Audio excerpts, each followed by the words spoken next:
Ladies and gentlemen, termites and cells, welcome to our newest episode of Trans-cell-sion, where I, Planty the Plant Cell, show you that the structures and functions of plant cells transcend even ourselves.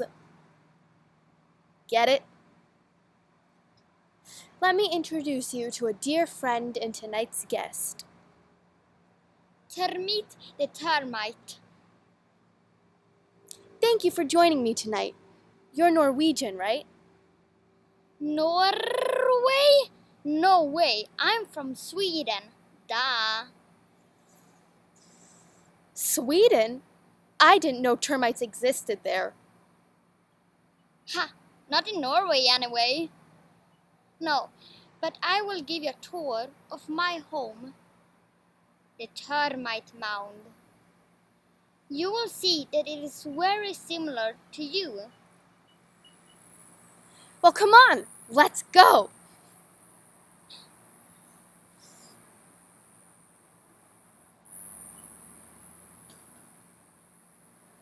Oh, here come the soldier termites.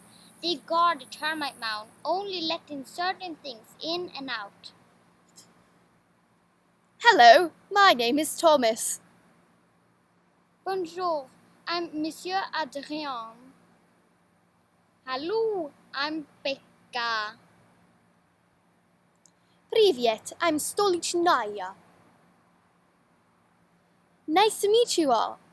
Hey, your jobs remind me of the cell membrane, which is a selective membrane that, just like you mites, only lets certain things in and out. Our first similarity. But do you have something similar to the cell wall? It is a rigid structural component made out of the carbohydrate cellulose. Yeah, we actually do. The outside walls of the mound.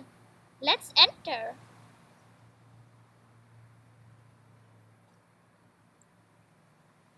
Oh, these paths remind me of the cytoskeleton.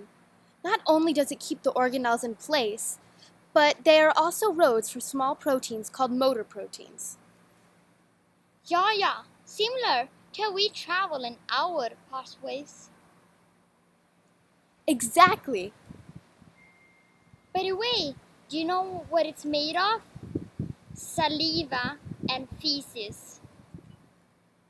What? So I guess that would be representing our cytoplasm. I know, it's awesome. Well, ours is made out of water and dissolved salts and ions. Much better. Let's move on. Did you know that we are farmers and make our very own food? Do you have farmers in Sweden too? Ha! Not in Norway anyway. Hello, I'm Ungus the fungus. Us fungus serve as the energy source for the mites. The farm mites attend to our welfare and in turn consume us to extract the nutrients from the wood they eat. Your job reminds me of the chloroplasts. And the farmer termites are very similar to the mitochondria. Why do you have to have those fancy schmancy names?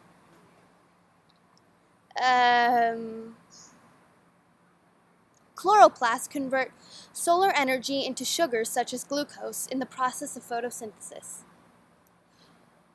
And the mitochondria transforms the glucose into energy for the cell. A fifth similarity. Goodbye, Ungus. Bye, y'all.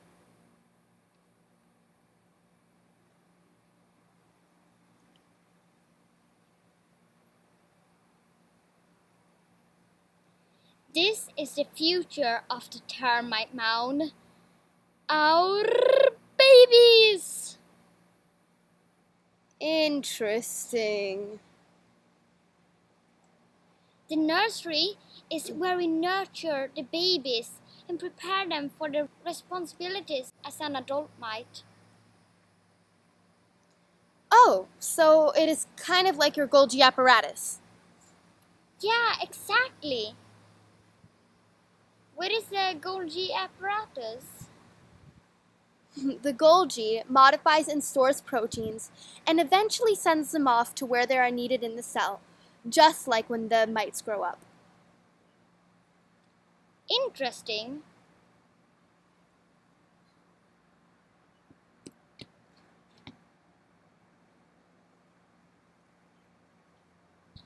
Good day, Your Majesty. Isn't she beautiful?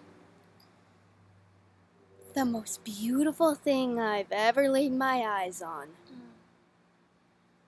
The queen is the source of all the babies that we saw. And the king's task is to fertilize the queen.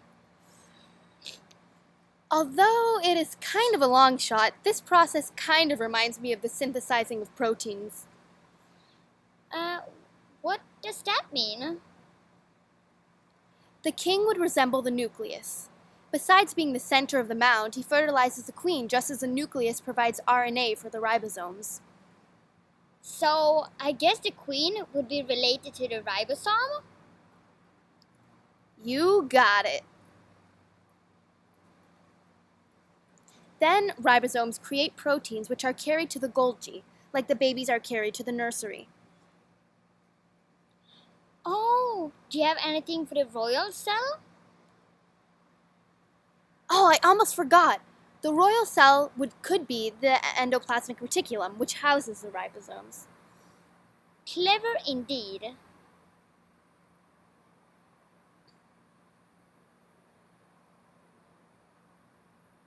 Thank you so much for showing me your home. It is amazing how many similarities there are between us. You are so welcome. I enjoyed learning about how the plant cell functions. Well, that's the end of this episode of Trans-cell-sion. Thank you so much for joining me today, Termite the termite. You are most welcome. Hey do and farewell. Thank you so much for watching. I'll see you next week.